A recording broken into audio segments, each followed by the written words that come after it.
किसी भक्त ने प्रश्न पूछा कि संसार में मनुष्य को कैसे रहना चाहिए, कैसे बचपन बिताना चाहिए, कैसे युवावस्था जीना चाहिए और वृद्धावस्था में कैसे रहना चाहिए। अधिकतर लोग वृद्धावस्था को डरते हैं कि बुढ़ापा बहुत कठिन है, लेकिन बुढ़ापा भी सरल हो सकता है। कबीर साहब कहते हैं, शकलो दुर्मत दूरी करो अच्छा जन्म बनाओ। यदि इंसान अपनी समस्त दुर्बुद्धि को दूर कर दे और अपने जीवन को अच्छा बना ले तो बुढ़ापा भी सुखद हो सकता है। मकान भी अच्छा बनाइए, लेकिन मकान में रहने वाले लोग अपने मन को भी अच्छा बनाएं, खान पान को अच्छा करें। कितने घरों में देखा जाता है मकान तो बहुत सुंदर है, लेकिन मकान के अंदर मुर्गे और बकरे अंडे पक रहे हैं। जहाँ पर मुर्दा को पकाया जाता है वो तो शमशान भूमि है, वो रहने का मकान नहीं है। घर का व्यक्ति भी मर जाता है तो उसको भी ले जा कर के शमशान भूमि में दफन कर देते हैं, लेकिन बाहर से मुर्गा और बकरा लाकर, बाबा बाहर से मुर्गा और बकरा लाकर लोग अपने घर में पकाकर अपने पेट में दफन कर लेते हैं। कितनों का पेट ही कब्र बन गया है, पेट ही शमशान भूमि बना हुआ है। हिंदू हो या मुसलमान हो, ईसाई हो या जैन हो, जीव हिंसा बहुत बड़ा पाप कहा गया है। कबीर साहब ने दुखी होकर कहा है कि जीव मत मारो बापुरा, सबका एक ही प्राण, हत्या कबहु न छूटी है जो कोटिन सुनो पुराण। हत्या का पाप कभी भी छूटता नहीं है। जीव घात नहीं कीजिए बहुर ले तो वही कान। जीव का घात करने से पुनः कोई जन्म में वो अपना बदला लेते हैं। हमारा जीवन शाकाहारी होना चाहिए। भगवान श्री कृष्ण से अर्जुन ने पूछा है, अर्जुन उवाच, अर्जुन बोले कि हे कृष्ण, सारी दुनिया के नर नारी यही कहते हैं कि दुख बहुत है, दुख बहुत है, दुख बहुत है, तो ये दुख कैसे दूर होगा? सारा संसार दुखी है, सब दुखी रहते हैं।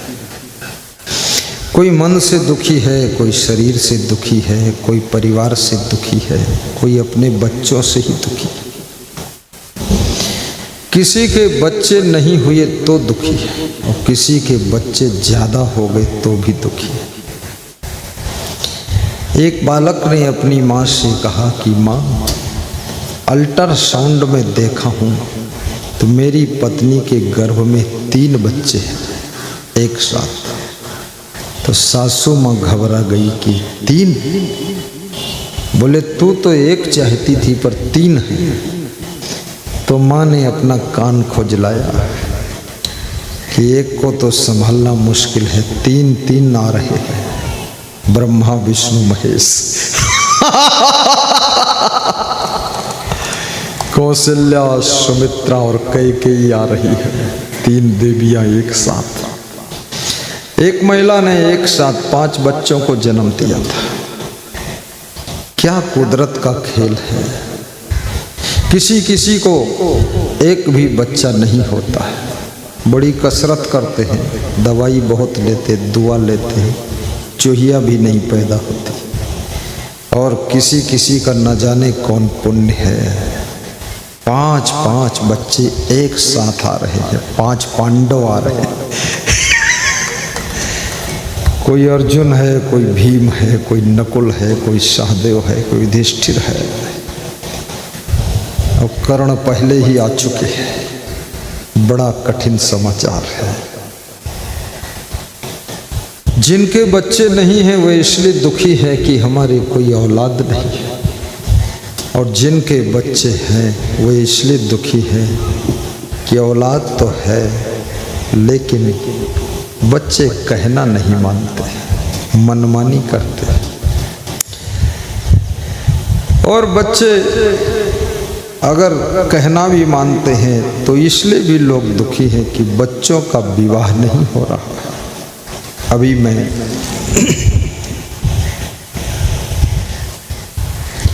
सुबह सुबह जब वंदना में निकला, सुबह की आरती में 7 बजे के करीब एक सज्जन मिले तो बोले कि नित्य दान करता हूँ और आपका ध्यान भी करता हूँ, प्रवचन भी सुनते सुनते सो जाता हूँ। 3 बेटियां हैं और तीनों का विवाह नहीं हो रहा है, कोई वर नहीं मिल रहा है। याद रखना, बेटियों के लिए वर एक चिंता का विषय है। बेटियों के लिए अच्छा घर ये भी एक सोचनीय विषय है। वर तो बहुत है लेकिन वर ऐसा है किसी काम का नहीं है, जानवर है। वर है लेकिन जानवर है, ऐसे वर से क्या फायदा। घर तो बहुत मिलते हैं, कहीं भी बेटी दे दो, लेकिन घर है पर घर ऐसे है जैसे घूरा है, सब मच्छर गिद्धा लोग हैं, पूरा छीछा लेदर मचा रखी है, घर को नरक बना दिया। स्वर्ग जैसा घर हो। और बेटी का जो वर है, वर का अर्थ हिंदी में होता है श्रेष्ठ। श्रेष्ठ माने पावन। ऐसा पावन वर हो जिसके घर में पहुंच करके बेटी की जिंदगी सुहावन हो जाए तो समझ लो वर मिला है। कितनी बेटियां विवाह से पहले अपने माता पिता के पास में बहुत खुश रहती थी, हंसती थी, मुस्कुराती थी, खिलखिलाती थी, और ससुराल में जाकर के दुखी है, रोती है, सिसकती है, आंसू पोंछती है, ऐसा फंस गई क्योंकि वर नहीं मिला, वो जानवर मिला। जानवर के साथ जीना हराम है। इसके लिए भी पुण्य की जरूरत है। जिन बेटियों के पुण्य प्रबल है उनको वर ऐसा मिलता है जैसे गुरु का वरदान मिला हुआ है, और जिन बेटों के पुण्य प्रबल है उनको ऐसी दुल्हन मिलती है आकर के घर में खुशियों को बढ़ा देती है। बहू ऐसी आ जाए कि घर में शांति भी बढ़े और संपत्ति भी बढ़े।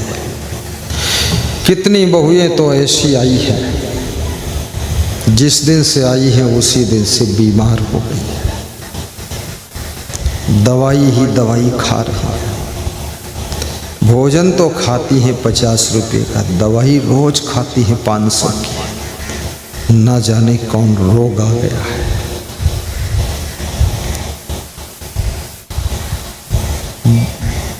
दुल्हन बनने के बाद रोगों को न्योता मिल जाता है, इसलिए सभी दुल्हन सावधान हो जाए, क्योंकि जब तक कोई लड़की दुल्हन नहीं रहती, दुल्हन बनने की उम्मीदवार है जब तक, तब तक वो भोजन कम खाती है। स्लिम बॉडी, पतला शरीर, ताकि कोई देखे तो पसंद करे।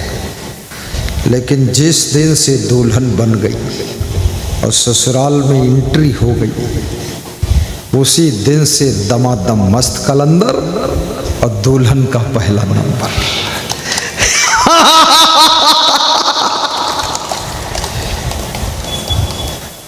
जीवन भर कम खाई। कितने साधुओं का भी यही हाल है, जब तक प्रवेश नहीं हुए तब तक लपक लपक के सेवा करते हैं दौड़ के, और जब भर्ती हो गए, गुरु ने लंगोटी दे दिया, तो गुरु की भी लंगोटी खींची लिए जा रहे। फिर हर समय थके मादे बीमार।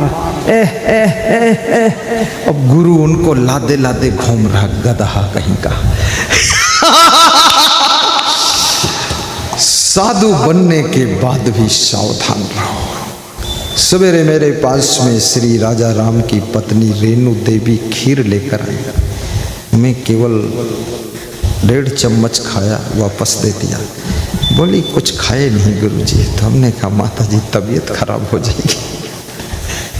खीर तो स्वादिष्ट है, पर खाने वाले को अपने स्वास्थ्य की चिंता रखना चाहिए। अभी मैं पधरौनी गया था सहरसा में, बहुत खाने पीने को रखा। वो काले रंग का एक होता है गुलाब जामुन रसगुल्ला, पता नहीं क्या बोलते, उसको रखा। मैं देख करके सोचा अरे ये तो कालदूत आ गया। खीर भी रखा तो उसको आधा चम्मच चखा। पेड़ा रखा तो आधे से आधा चखा। अंगूर खाया, सेव खाया, फल खाया और सब्जी खा लिया। रोटी भी रखा, 5 रोटी मैंने छुआ भी नहीं, खाली सब्जी खाया और सीधे मंच पर आया। भक्तों ने कहा कुछ खाए नहीं। हमने कहा तबीयत खराब हो जाएगी माता जी। उनको भी लगा कि अरे इतना अच्छा आइटम। याद रखना, बहुत अधिक खाने से रूप की सुंदरता खत्म हो जाती है। बहुत अधिक खाने से सब चेहरे की खाल मोटी मोटी भद-भद हो जाती है और बहुत अधिक खाने से बहुत फैट इकट्ठा होती है। इसलिए आपसे भी निवेदन करूंगा, शादी के बाद भी कम खाइए। एक लड़के का विवाह होना था तो मुझको मिला तो पतला पतला दिखा। मैंने कहा बहुत पतले हो गए। बोले शादी का सवाल है। तो मैंने शादी में क्या पतला होना पड़ता है?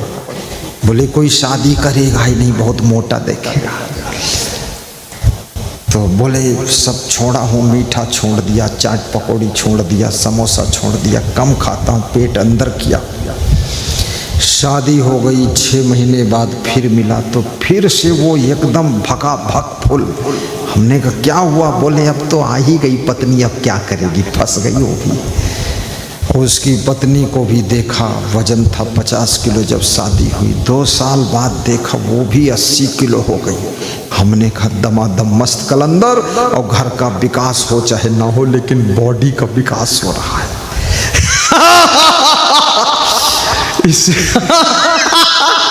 इसलिए दूल्हा दुल्हन और साधु चेला ये सब सावधान रहे। और ये भी याद रखना, बुद्धि घटे बहु भोजन खाए। मैं गा देता हूँ, एक समैया है बहुत अच्छी है।